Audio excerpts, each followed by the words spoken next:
Un estudio de la Universidad del Desarrollo reveló que los colegios que más abrieron sus puertas en pandemia presentaron mejores resultados en el CIMSE y a su vez tuvieron menores niveles de inasistencia grave. Vamos a hablar de este tema, para eso nos acompaña Mauricio Bravo, vicedecano de la Facultad de Educación de la Universidad del Desarrollo. Muchas gracias por acompañarnos, buenas tardes.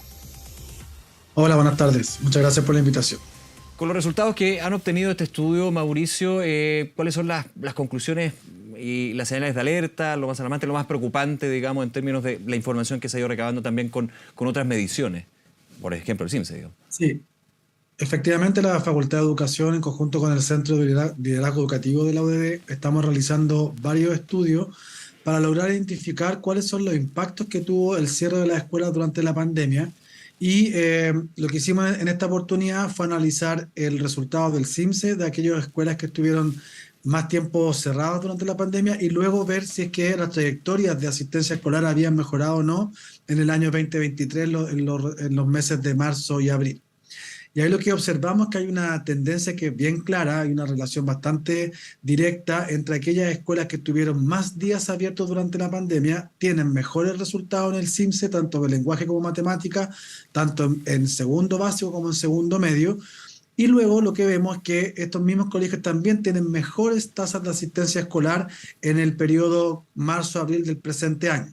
Dicho de otra forma, las escuelas que estuvieron más tiempo cerradas durante la pandemia tienen peores resultados en el CIMSE y a la vez presentan al año 2023 altos niveles de inasistencia grave. Es decir, sus alumnos están asistiendo menos del 85% de las clases del periodo que estamos analizando. Mauricio, en ese primer grupo que mencionaba en términos de aquellos quienes tuvieron buenos resultados en el CIMSE y una buena asistencia, ahora dentro del universo total de resultados que tuvimos en el CIMSE de matemática y también de lenguaje, ¿son resultados positivos a diferencia de años prepandemia, por ejemplo, o más bien son buenos porque se hace la comparación con aquellos que que estuvieron más días cerrados en ese sentido, que un poco la dinámica que están utilizando en el estudio? No, acá estamos analizando los que tuvieron más tiempo versus los que tuvieron menos tiempo cerrado y qué resultados obtuvieron en el CIMSE. Yeah. No es posible hacer esta comparación tan directa que tú me preguntas porque son fenómenos o periodos muy agitados, ¿cierto? Claro. Por la pandemia. Excepcionales también. Claro, excepcionales, que la pandemia significó el cierre de las escuelas por demasiado tiempo. Entonces, y además porque existía un currículum priorizado durante el año 2020-2021, que no es comparable con los CIMSE o directamente comparable con los CIMSE anteriores. Claro, o sea, este CIMSE, los resultados que se obtuvieron, es bien difícil también hacer la comparación con CIMSEs anteriores por el tema del currículum comparado, de lo que se tuvo que aplicar en una situación excepcional para las escuelas, como fue las cuarentenas en la situación de pandemia. Obviamente se hace la comparación de CIMSE con CIMSE, pero aquí hay que verlo también en un todo dentro de la situación que se vivió con los colegios cerrados. O sea, efectivamente se puede comparar porque es una prueba estandarizada Sí. para eso sirve, la prueba Claro. es la misma, ¿cierto? Y podemos comparar entre un periodo 2018-2022, por ejemplo, pero lo que estamos analizando acá específicamente son las brechas que existen entre aquellas escuelas que estuvieron más tiempo cerradas versus las que estuvieron más tiempo abiertas. Para comparar en un mismo periodo, bajo un mismo momento de estrés a propósito de la pandemia, poder comparar quiénes obtuvieron mejores resultados y cuáles serían las variables que explicarían esos mejores resultados. Y lo que vemos acá es que la asistencia a clase es fundamental para obtener mejores resultados, pero además es fundamental una trayectoria de asistencia a clases que va a ir impactando en los años posteriores. Claro, y mucho podría decir, es bastante lógico, pero aquí se está poniendo cifras, se está dando un escenario empírico, digamos, en términos de dar por hecho algo que muchos dirían, bueno, es así, efectivamente es así, pero ¿qué factores son los que influyen también y por qué se da esto? Para ir también entrando en la profundidad del resultado, que a mayor asistencia, mejor rendimiento y finalmente mejores resultados en términos académicos, porque ahí podemos entrar a los otros beneficios de ir a la escuela, que es lo socioemocional, por ejemplo, las relaciones con los pares, entre otros. Claro, nosotros estamos haciendo ahora otros estudios para ver también qué impactos tuvo el cierre de las escuelas durante la pandemia en el desarrollo socioemocional de los estudiantes y prontamente de ahí les vamos a ir contando aquellos resultados. Pero lo que sí sabemos acá es que, o lo que describimos en este estudio es una relación entre los días de cierre de la escuela, los resultados de aprendizaje y, como te decía, la trayectoria de asistencia escolar en el año 2023. Y lo que también identificamos en esta relación, que es descriptiva, exploratoria, todavía tenemos que hacer análisis más profundos para ver cuán fuerte es el impacto o qué tanto explicaría el cierre de la escuela el resultado final del CIMSE. Lo que sí sabemos en este estudio es que hay una relación directa entre las variables que te acabo de comentar. Ahora, tenemos que ir profundizando en otros tesis que tú bien decías, ¿cierto? El impacto que tiene en el desarrollo socioemocional también es todo el fenómeno de la pandemia y luego también lo que te decía de la asistencia durante el año actual. Ahora, también es importante hablar de que estas escuelas que estuvieron más tiempo cerradas durante la pandemia no han logrado recuperar niveles altos de asistencia escolar al año 2023, Ya. estaríamos entonces viendo cierta como cultura de la escuela que no estaría promoviendo Sí. necesariamente la asistencia a clase o no estaría motivando la Que de asistencia a hecho un clase, punto que ha valorándola. realzado el Ministerio de Educación en términos de los efectos que tuvo las cuarentenas, el cierre el cierre de los colegios en ese sentido, para que de alguna manera haya un rezago, más que un rezago, un retroceso en términos de la asistencia desde un punto de vista también de las comunidades educativas. Claro, efectivamente necesitamos que los líderes escolares y las comunidades educativas valoren la asistencia escolar como una variable determinante en la adquisición de aprendizaje y en el desarrollo socioemocional de los estudiantes. Y lo que estamos viendo acá es que hay ciertas conductas o ciertos patrones en algunas comunidades educativas que se vieron en esto de que estuvieron más tiempo cerrados en pandemia, incluso cuando no, obviamente, cuando no había cuarentena, ¿cierto? Y que podían las escuelas estar abiertas y estar dictando clases presenciales, no lo hicieron, se mantuvieron cerradas y eso tiene un impacto después hasta el día de hoy, 2 años después del año más álgido de la pandemia, seguimos viendo resultados de inasistencia grave y eso tiene que ver también con cómo las comunidades y los líderes escolares están valorando, motivando la asistencia en las familias y en los estudiantes de sus propias comunidades educativas. Ahora, otra discusión también que podríamos traer acá a la mesa tiene que ver con las políticas educativas que se han ido implementando previo a la pandemia y que también podrían tener efectos en la asistencia a clase o también periodos de violencia escolar alrededor de la escuela. Ya hemos visto Sí, claro.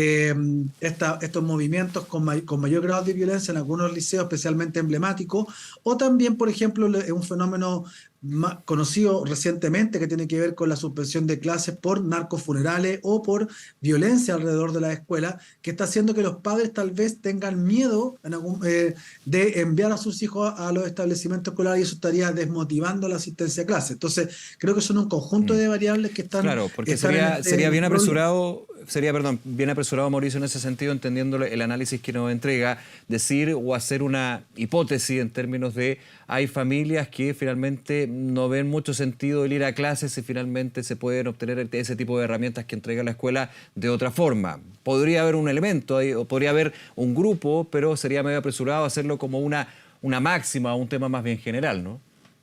Claro, yo sé que creo yo que es el valor que tiene este estudio que viene a contradecir lo que tú acabas de decir, de que la escuela sí entrega herramientas que son fundamentales para el desarrollo de los aprendizajes, que no se obtienen de la misma forma en formatos híbridos o formatos presenciales y que lo que pasa al interior de las aulas es fundamental, es relevante para que los estudiantes puedan aprender y adquirir aprendizaje significativo y que por lo tanto nosotros tenemos que, como sociedad, como a nivel de política pública, tenemos que tener claridad de que frente a una emergencia sanitaria, frente a una catástrofe natural o a demandas válidas gremiales del Colegio de Profesores, el cierre de la escuela siempre tiene que ser la última alternativa y cuando ya no haya otras posibilidades para poder resolver un problema. Ujú. Nos mencionaba Mauricio Bravo la relevancia de estos datos y por sobre todo también de no solamente, y creo que esto es bien relevante, quedarnos con un dato, o en este caso con los datos del CIMSE, sino que ir más que eventualmente, ir en el paso haciendo los cruces del por qué y dando explicaciones de por qué se llega a la situación que fue comentada, el primer CIMSE post pandemia. Ha habido y se nota, y vuelvo al punto que mencionaba, una recuperación dentro de estos establecimientos que pasaban de un cierre completo a una inasistencia compleja, digamos, desde antes de la pandemia? ¿También se hace ese cruce? Claro, antes nosotros no hemos visto hacia atrás los comportamientos de Ujú. asistencia de estos mismos establecimientos y sin duda creo que es un dato que podríamos incorporar al análisis. Pero sí, como te decía, estamos viendo desde la pandemia en adelante que se mantiene esta cultura al interior de las comunidades educativas o esta gestión que no estaría promoviendo la asistencia a clases como fundamental para la adquisición de aprendizaje y para el desarrollo socioemocional de los estudiantes. Claro, es Ahora el punto. bien, es cierto que el Ministerio está implementando una política de reintegración escolar que va por el camino directo, pero que, dado a la luz de estos antecedentes, no es suficiente. Por lo tanto, tenemos que seguir pensando en otras estrategias que sean complementarias para reducir la brecha y poder avanzar más rápido. ¿Qué estrategia, a tu juicio, Mauricio, pueden tener las escuelas, las comunidades educativas? Porque aquí no solamente el colegio, sino todo lo que confluye, lo que la comunidad educacional, estrategia o medidas que justamente pueden ir en búsqueda de ir recuperando o aumentando lo que es la asistencia. Claro, el Ministerio de Educación, como te decía, tiene esta política de reactivación que Sí, busca reforzar o recuperar el aprendizaje, el lenguaje, en matemáticas, en ciertos niveles de la enseñanza básica. Luego se implementó una estrategia de tutorías, tanto comunitarias como profesionales o pedagógicas, para también fortalecer los aprendizajes.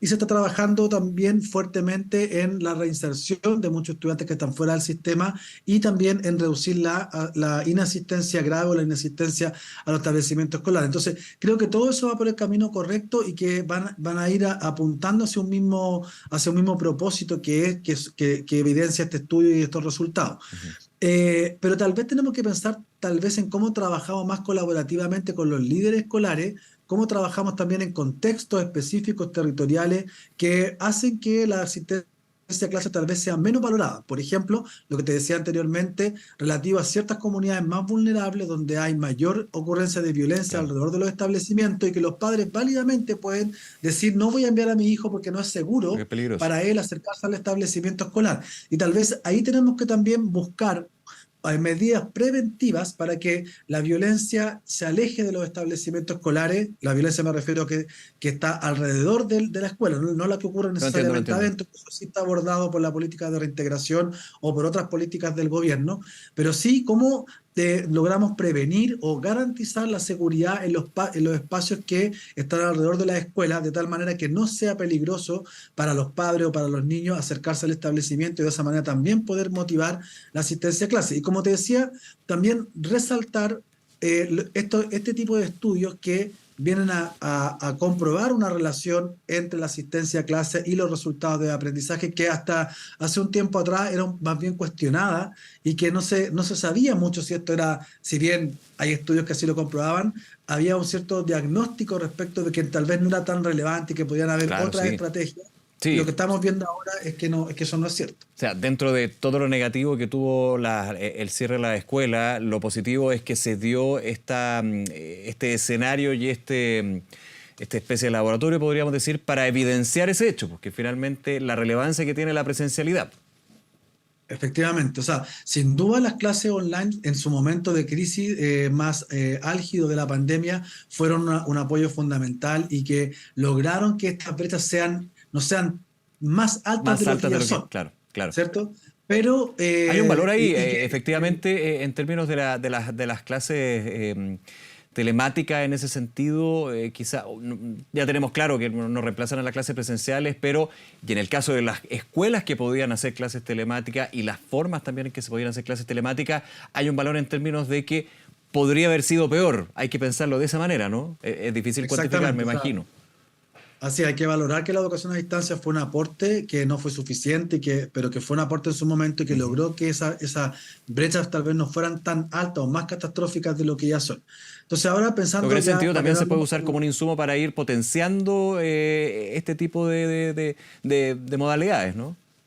efectivamente, eso es lo que te iba justo a decir Va, ahora, que ya. ya no pensemos como en el pasado, sino que ahora veamos que aprendamos de nuestros propios errores y aciertos y veamos cómo enfrentaríamos, por ejemplo, una catástrofe natural o una pandemia o cualquier situación que requiera suspender las clases durante un tiempo prolongado. Y ahí tenemos que garantizar entonces que todos los establecimientos escolares tengan un acceso a Internet, por ejemplo, la tecnología suficiente para poder conectarse y mantener las instancias de clases telemáticas en momentos que así se requieran, destacando, como dije antes también, que esa siempre tiene que ser la última opción. Claro, Tenemos claro. que descartar todo lo anterior y si ya no hay más alternativas que cerrar la escuela, bueno, la Romper el cerramos, vidrio. pero si la cerramos, tengamos las garantías de que las clases telemáticas, las clases a distancia van a ser de calidad y que todos los alumnos del país, independientemente de la región o si son rurales, urbanos o el nivel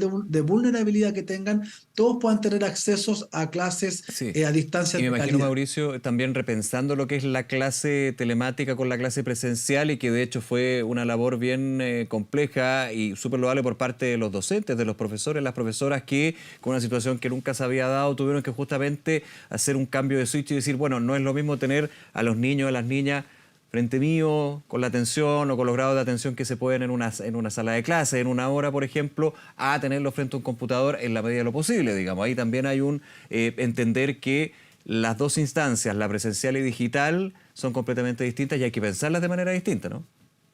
Claro, y también ahí viene una etapa importante que es formar a los profesores a nivel inicial y de formación continua para que puedan dictar clases con apoyos tecnológicos o a través de clases híbridas, pero entendiendo, o online, pero entendiendo que no es lo mismo dictar una clase online que una clase presencial y que son metodologías distintas, complementarias tal vez, pero distintas, y que el profesor tiene que estar formado no solamente en el uso de la herramienta tecnológica, en entrar a un Zoom, por ejemplo, y hacer una clase a través de esta herramienta, sino que también cómo hace una clase efectiva a distancia, aplicando metodologías que sean adecuadas para eso.